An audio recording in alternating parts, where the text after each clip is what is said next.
One of the biggest advantages that an AC supply has over a DC supply is the ease with which the value of alternating voltage can be raised or lowered with great efficiency by the use of transformers. It can also easily be converted into DC by the use of diode rectifiers. Transformers and diode rectifiers are often used together in transformer rectifier units. In this lesson, we will look at the operation of both transformers and diodes.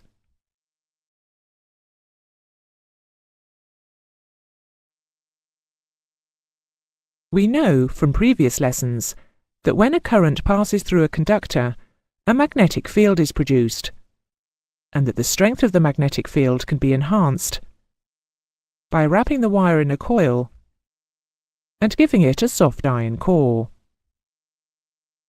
We also know that when a conductor is moved through a magnetic field, cutting the lines of flux, an electromotive force is induced in the conductor.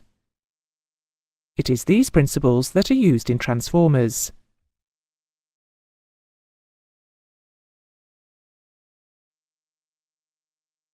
A simple transformer consists of two electrically separate coils of wire wound around two opposite sides of a laminated soft iron core. The coils are known as the primary and the secondary windings. The primary winding is connected to an AC supply, and the output is taken from the secondary winding. The alternating voltage and current in the primary winding creates an alternating flux, which flows through the core and cuts through the coils of the secondary winding. This induces an EMF in the secondary winding, which is available as the output AC voltage. If a load is placed across the terminals of the secondary winding, then an alternating current will flow in the circuit. In electrical diagrams, a transformer is usually indicated by the symbol shown here.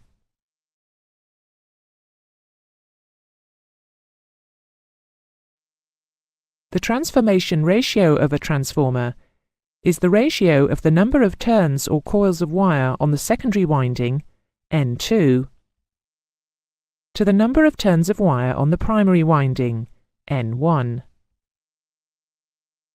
The transformation ratio is also the ratio of the output voltage to the input voltage. A coil with 100 turns of wire on the secondary winding and 400 on the primary will have a transformation ratio of 100 divided by 400, or 0.25. We can now use this ratio to calculate the output voltage of the transformer. If, in this example, the input AC voltage was 115 volts, the output voltage would be 115 multiplied by 0.25, or approximately 29 volts AC. A transformer with a transformation ratio greater than 1 is known as a step-up transformer, whilst a transformer with a ratio less than 1 is known as a step-down transformer.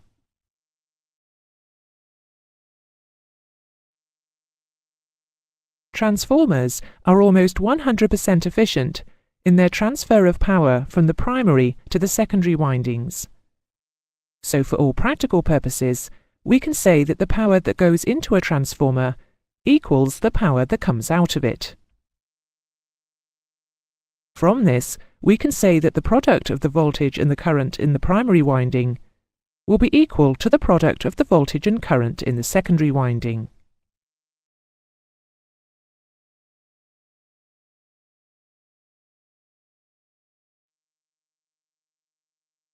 It is important that the input supply to the primary coil of a transformer is of the correct frequency. Transformers are inductive devices, and if the input frequency is low, it is possible that the transformer will overheat due to excessive current flow.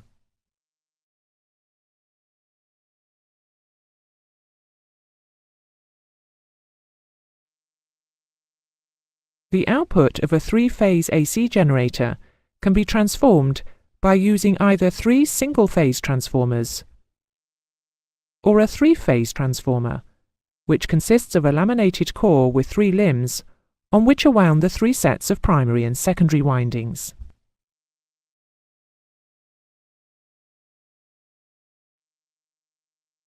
An auto transformer uses a single winding on a laminated core with a pick-off at a predetermined point along the coil.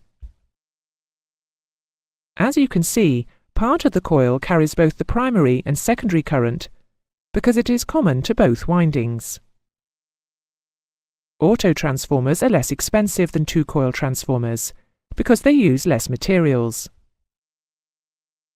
However, one of the major advantages of 2-coil transformers is that the primary and secondary circuits are electrically isolated from each other, and this is not so in auto transformers, so their use is limited to situations where this is not important. Where AC is required for the operation of instruments on the aircraft, auto transformers can be used to either step down or step up the source supply to the required voltage. The supply usually required for instruments is 26 volts AC.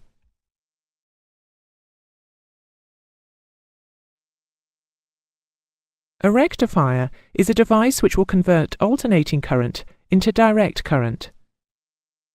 The most common rectifier in use in aircraft systems is the solid-state diode rectifier. The electrical symbol for a diode rectifier is shown here. The diode is a semiconductor device, and its operation is fully explained in the lesson on semiconductors. It has a very low resistance to current flow in the direction of the arrowhead, and a very high resistance in the other.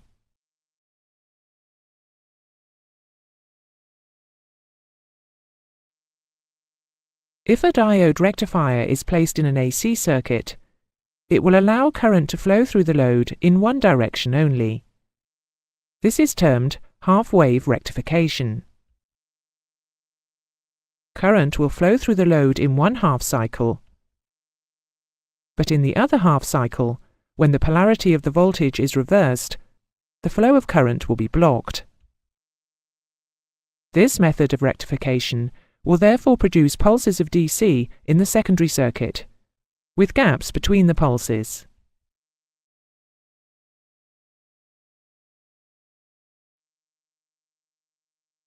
To produce DC without gaps in the pulses, a full-wave bridge rectifier, as seen on the screen, can be used.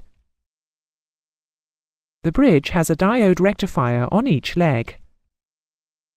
The AC supply is connected across the bridge at points A and B, and the output is taken from points C and D. In one half of the cycle of the AC input, point A will be positive and point B negative, so current will flow through the bridge and the load in the direction shown. In the next half cycle, the polarity will be reversed, making point A negative and B positive. However, because of the arrangement of the diodes, the current flows through the load in the same direction as before.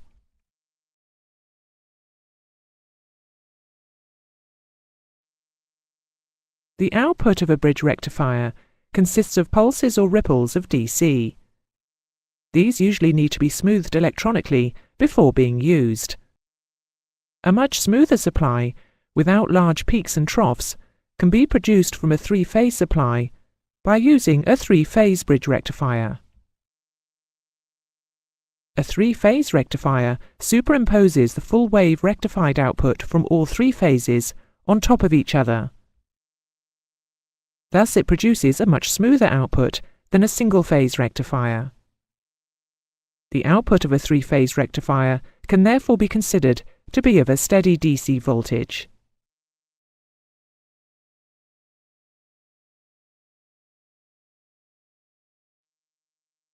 There is another type of diode rectifier you may come across, known as the Zener diode rectifier.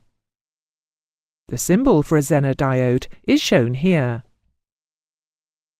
This type of diode, again, allows unrestricted current flow in one direction, but if the polarity of the voltage is reversed, it will block current flow, until at a predetermined voltage drop across the diode, it will allow reverse current to flow without restriction. Zener diodes are often used in voltage regulator circuits.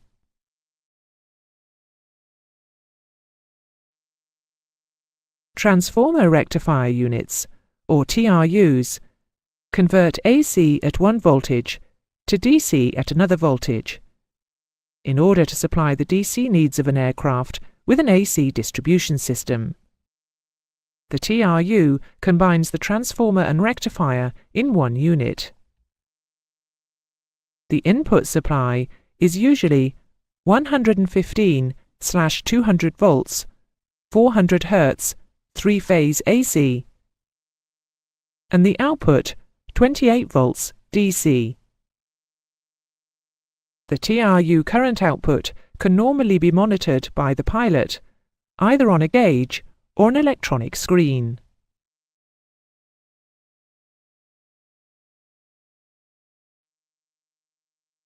Some aircraft types, which have a frequency-wild AC distribution system, use transformer rectifier units to feed static inverters to supply the aircraft's normal constant frequency requirements.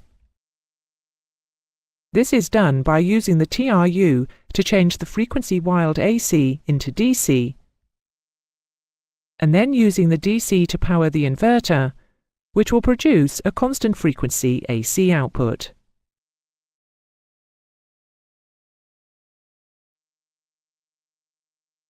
That is the end of the lesson.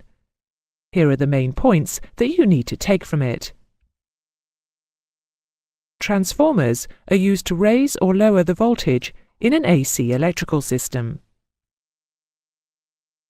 An autotransformer has only one coil. Autotransformers with an output voltage of 26 volts are often used to power instruments. In a step-up transformer, the output voltage is greater than the input, but in a step-down transformer, it is lower. The power in the primary winding of a transformer is equal to the power in the secondary winding. The input supply to the primary coil of a transformer must be of the correct frequency. If the input frequency is low, it is possible that the transformer will overheat due to excessive current flow. A diode rectifier has a very high resistance to current flow in one direction and a very low resistance in the other. A bridge rectifier produces an output of full-wave rectified DC. A three-phase bridge rectifier produces a steady DC output voltage. A Zener diode acts in the same manner as a normal diode until a predetermined reverse voltage is reached, at which point it allows unrestricted current flow in the reverse direction. Transformer rectifier units, or TRUs, convert AC at one voltage to DC at another voltage, in order to supply the DC needs of an aircraft with an AC distribution system.